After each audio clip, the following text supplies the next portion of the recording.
everybody. In a nutshell, today I'm going to show you how to do some homemade hand sanitizer that is just as effective or more effective than the kind you buy at the store.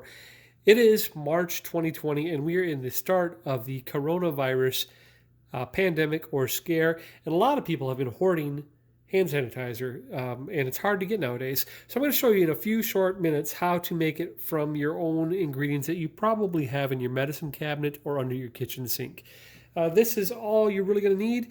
First thing you need is some sort of isopropyl alcohol, and the key here is you need a high percentage alcohol. Up here are three different ones we had in the house. We have this 50%, not strong enough. We have a 70%, which is a little better. And then the one we had the most, the strongest in the house was this 91%, which will do. If you can get a 99%, that's even better, because the key to be an effective hand sanitizer, you need at least 60% alcohol. That's the number, 60%. I'll put it in big bold letters. And then you'll need some sort of aloe gel. This is something we had in our pool box. Now, this will make it a little sticky, but real hand sanitizer is a little sticky.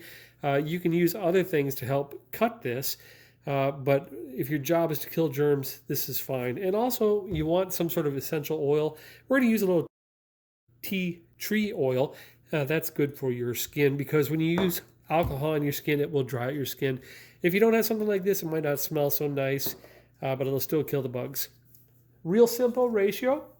We're going to use our kitchen cup, measuring cup. I'm going to open this up, and we're going to do 2/3 alcohol at 91%. So I'm going to make a whole cup of this. So this is a 1/3 cup. I'm going to do 2 of these to make it 2/3.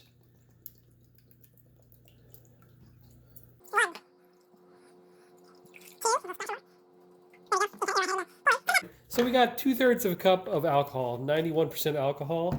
Then the next thing we're going to do is add 1/3 cup of aloe.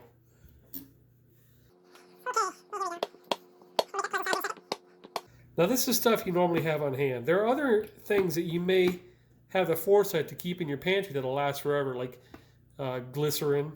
But right now, glycerin is a high commodity. It's $100 a pint or something like that, because everybody's panic buying. But most people have this. There we go. 1/3 of a cup of aloe. Put that in there.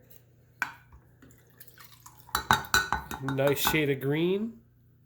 Now, a couple things you can do. I'm going to stir this up with just a little whisk, a small whisk. Mix that up together. These I got at Walmart, and these are really nice travel bottles.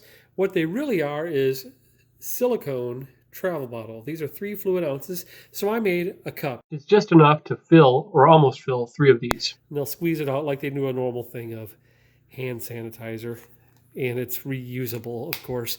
But you could always use your existing small little hand sanitizers that are now empty. And then finally, you're going to add some tea tree oil, just a couple drops of this stuff. Gives it a nice scent.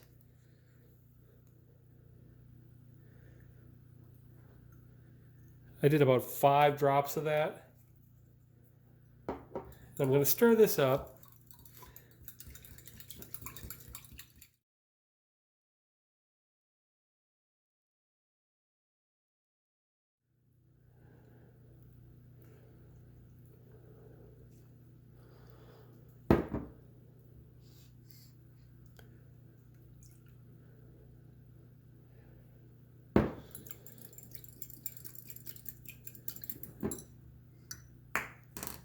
Can actually do it by sight here without the funnel. Okay, we are full.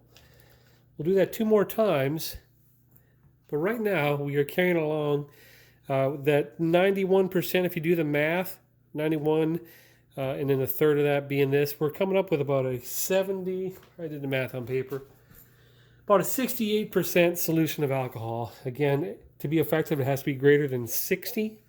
If you look on a thing of store-bought, you see that the active ingredient is ethyl alcohol, 65%.